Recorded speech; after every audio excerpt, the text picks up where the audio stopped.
Hello, good morning friends. आज हम राजस्थान की जलवायु के बारे में जानेंगे। मानसून।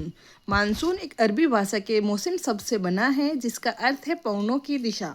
मानसून मौसमी पवनों जिनकी दिशा मौसम बदलने के साथ बदल जाए का उदाहरण है। मानसून का अध्ययन करने वाले प्रथम विद्वान अल मसूदी था। वायुमंडल। पृथ्वी के चारों ओर गैसों का आवरण। वायुदाब। वायुमंडल पर लगने वाले दाब या भार। निम्न वायुदाब। जहाँ तापमान अधिक होगा वहाँ वायु गर्म होकर ऊपर उठेगी और निम्न वायुदाब बनेगा। ग्रीष्म ऋतु में राजस्थान के उत्तर पश्चिमी क्षेत्र में कम वायुदाब रहता है। उच्च वायुदाब। कम तापमान वाले क्षेत्र जहाँ वायु ठंडी होती है, हवाएं हमेशा उच्च वायुदाब से निम्न वायुदाब की ओर चलती है। मौसम। वायुमंडल में अल्पकालीन परिवर्तन। ऋतु। कुछ माह का वायुमंडलीय परिवर्तन। जलवायु। 30 वर्ष से अधिक समय अवधि की वायुमंडलीय दशा ही जलवायु होती है। राजस्थान का अधिकांश भाग उपोष्ण कटिबंध में आता है। कर्क रेखा के कारण डूंगरपुर बांसवाड़ा उष्ण कटिबंध में है। राजस्थान के तापमान में अतिशयता विविधता पाई जाती है। राजस्थान की जलवायु को प्रभावित करने वाले कारक। अक्षांशीय स्थिति। राजस्थान का अधिकांश भाग उपोष्ण कटिबंध में आता है। अरावली पर्वत की स्थिति। अरब सागर से आने वाली मानसूनी पवनें अरावली के समांतर होने के कारण मानसूनी पवनें बिना वर्षा किए उत्तरी भाग में आगे बढ़ जाती है, जबकि बंगाल की खाड़ी शाखा अरावली से टकराकर राजस्थान के दक्षिणी पूर्वी भाग में सर्वाधिक वर्षा करती है तथा अरावली का पश्चिम भाग वृष्टि छाया प्रदेश कहलाता है, अर्थात थार के मरुस्थल में कम वर्षा करती है।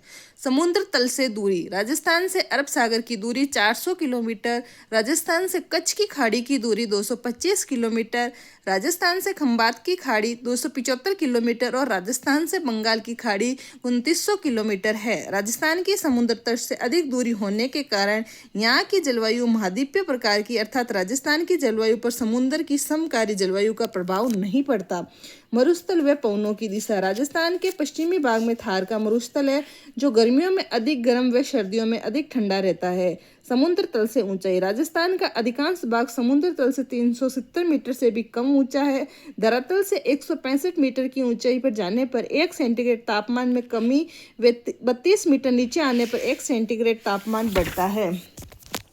प्राकृतिक वनस्पति की कमी। जहाँ सघन वनस्पति होगी वहाँ जलवायु में आर्द्रता अधिक होगी। पश्चिमी राजस्थान में प्राकृतिक वनस्पति कम होने के कारण तापमान अधिक व आर्द्रता कम होती है। राजस्थान की ऋतुएं। ग्रीष्म ऋतु, वर्षा ऋतु और शीत ऋतु। ग्रीष्म ऋतु मार्च से मध्य जून तक। 21 मार्च को सूर्य भूमध्य रेखा से उत्तरायण होता है तथा 21 जून को कर्क रेखा पर लंबवत चमकता है।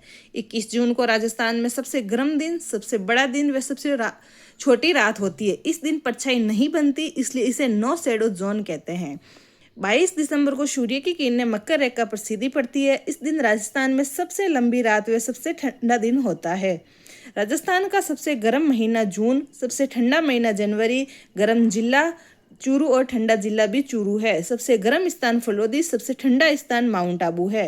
सर्वाधिक दैनिक तापांतर वाला जिला जैसलमेर, न्यूनतम दैनिक तापांतर वाला जिला डूंगरपुर है। सर्वाधिक दैनिक तापांतर वाला स्थान चूरू और न्यूनतम दैनिक तापांतर वाला स्थान माउंट आबू है। सर्वाधिक वार्षिक तापांतर वाला जिला चूरू, न्यूनतम वार्षिक तापांतर वाला जिला डूंगरपुर है। वाष्पोत्सर्जन। जल का वाष्प के रूप में बदलना। राजस्थान में वाष्पोत्सर्जन की सर्वाधिक दर वाला जिला जैसलमेर है।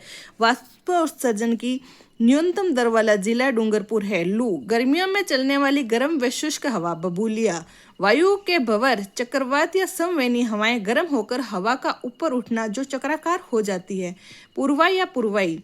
बंगाल की खाड़ी की मानसूनी हवा जो पूर्व से पश्चिम की ओर चलती है। पछुआ। पश्चिम दिशा से चलने वाली हवाएं। अड़ाव। भयंकर आवाज के साथ तेज चलने वाली हवा। राजस्थान में सर्वाधिक आंधियां गगननगर और सबसे कम आंधियां झालावाड़ में आती है। वर्षा ऋतु मध्य जून से सितंबर तक। जून माह में थार मरुस्थल में अधिक तापमान के कारण निम्न वायुदाब क्षेत्र बनता है। हिंद महासागर में जल होने के कारण वहाँ कम तापमान होने से उच्च वायुदाब क्षेत्र बनता है। हवा हमेशा उच्च वायुदाब से निम्न वायुदाब की ओर चलती है। फेरल का नियम। दक्षिणी गोलार्ध की मानसूनी पवनें कोरियालिस बल के कारण उत्तरी गोलार्ध में अपनी दाहिनी ओर मुड़ जाती है। ये हवा दक्षिण पश्चिम से उत्तर पूर्व की ओर चलती है। इसे दक्षिण पश्चिम मानसून कहते हैं। दक्षिण पश्चिम मानसून 2 शाखाओं में विभक्त हो जाता है, अरब सागर की शाखा और बंगाल की खाड़ी शाखा। अरब सागर की शाखा केरल के मालाबार तट से प्रवेश करती है। ये शाखा राजस्थान में बांसवाड़ा मानसून का प्रवेश द्वार से 17 जून के आसपास प्रवेश करती है। अरब सागरीय मानसून को राजस्थान में दिशा दक्षिण पश्चिम से उत्तर पूर्व होती है। इस शाखा से राजस्थान में 10% वर्षा होती है। बंगाल की खाड़ी शाखा, राजस्थान में सर्वाधिक वर्षा 90 डिग्री बंगाल की खाड़ी शाखा से होती है। राजस्थान में झालावाड़ से प्रवेश करती है। अरावली पर्वतमाला से टकराकर ये राजस्थान के दक्षिण पूर्वी भाग में ही वर्षा करती है। उत्तर पश्चिमी भाग में अरावली का वृष्टि छाया प्रदेश होने के कारण बहुत कम मानसून होता है। इस मानसून शाखा में नमी अधिक होती है। बंगाल की खाड़ी मानसून की राजस्थान में दिशा दक्षिण पूर्व से उत्तर पश्चिम होती है। अरब सागरीय शाखा तथा बंगाल की खाड़ी शाखा का मिलन धर्मशाला में होता है। दक्षिणी पश्चिम मानसून से राजस्थान में वर्षा का अवरोही क्रम दक्षिणी पूर्वी जिलों से उत्तर पश्चिमी जिले हैं। राजस्थान में सर्वाधिक आर्द्रता वाला स्थान माउंट आबू व सर्वाधिक आर्द्रता वाला जिला झालावाड़ है। राजस्थान में न्यूनतम आर्द्रता वाला सबसे शुष्क स्थान फलोदी व जिला जैसलमेर है। सर्वाधिक वर्षा वाला स्थान माउंट आबू और सर्वाधिक वर्षा वाला जिला झालावाड़ है। न्यूनतम वर्षा वाला स्थान सम जैसलमेर और न्यूनतम वर्षा वाला जिला जैसलमेर है। राजस्थान में औसत वार्षिक वर्षा 57.5 सेंटीमीटर होती है। राजस्थान में वर्षा की अनिश्चितता असमानता है, अर्थात राजस्थान में वर्षा समान नहीं होती। राजस्थान में वर्षा की वृद्धि उत्तर पश्चिम से दक्षिण पूर्व होती है। 50 सेंटीमीटर वर्षा रेखा राजस्थान को 2 समान भागों में बांटती है। 25 सेंटीमीटर वर्षा रेखा राजस्थान के उत्तर पश्चिम मरुस्थल शुष्क तथा अर्ध शुष्क को 2 भागों में बांटती है। पश्चिमी राजस्थान में वर्षा कम होने के कारण कम वनस्पति अरावली की स्थिति, गर्म व शुष्क हवा जिससे आर्द्रता घट जाती है। शीत ऋतु अक्टूबर से फरवरी सूर्य भूमध्य रेखा से दक्षिणायन होता है। 22 दिसंबर को सूर्य मकर रेखा पर चमकता है। तब उत्तरी गोलार्ध में तापमान कम होने के कारण उच्च वायुदाब केंद्र बनता है व हिंद महासागर में निम्न वायुदाब बनता है। मानसून प्रत्यावर्तन काल अक्टूबर से मध्य दिसंबर के मध्य मानसून वापस लौटता है। लौटते हुए मानसून पवनों की दिशा उत्तर पूर्व से दक्षिण पश्चिम की ओर होती है। लौटते हुए मानसून से कोरोमंडल तट तमिलनाडु में भारी वर्षा होती है। मावठ शीत ऋतु में भूमध्य सागरीय चक्रवातों पश्चिमी विक्षोभों के कारण उत्तर पश्चिमी राजस्थान में वर्षा होती है। यही मावठ है। मावठ का उद्गम भूमध्य सागर से होता है। मावठ को गोल्डन ड्रॉप्स यानी सुनहरी बूंदे भी कहा जाता है, जो रबी की फसलों के लिए लाभदायक है। सर्वाधिक लाभान्वित फसल गेहूं, चना और सरसों है। शीत ऋतु में पश्चिमी राजस्थान में मरुस्थल रेतीला धरातल होने के कारण यहाँ अधिक ठंड पड़ती है। जलवायु का वर्गीकरण भारतीय मौसम विभाग ने वर्षा तापमान के आधार पर राजस्थान को 5 जलवायु भागों में बांटा है। शुष्क जलवायु प्रदेश, अर्धशुष्क जलवायु प्रदेश, उप आर्द्र जलवायु प्रदेश, आर्द्र जलवायु प्रदेश और अति आर्द्र जलवायु प्रदेश। वाल्दिमर कोपेन का जलवायु वर्गीकरण इन्होंने भी 5 प्रकार में बांटा है। शुष्क प्रदेश जिसे BWHW कहा जाता है, अर्ध शुष्क प्रदेश जिसे BSHW कहा जाता है, उप आर्द्र प्रदेश जिसे CWG कहा जाता है और आर्द्र प्रदेश जिसे AW कहा जाता है। इसमें B का अर्थ ड्राई क्लाइमेट, W का अर्थ डेजर्ट क्लाइमेट, S का स्टेपी क्लाइमेट और H का हॉट एंड ड्राई है। C 8 से 18 डिग्री तापमान, A 18 डिग्री से ऊपर का तापमान।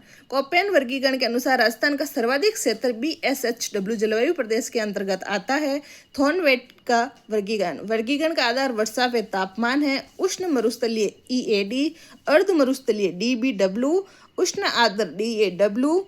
तीव्रता का वर्गीकरण तीव्रता के जलवायु वर्गीकरण का आधार वर्षा है, जिसमें पहला है शुष्क मरुस्थलीय जलवायु प्रदेश BWH, अर्ध उष्ण स्टेपी जलवायु प्रदेश BSHW, अर्ध उष्ण जलवायु प्रदेश CAW, उष्ण आर्द्र जलवायु प्रदेश AW।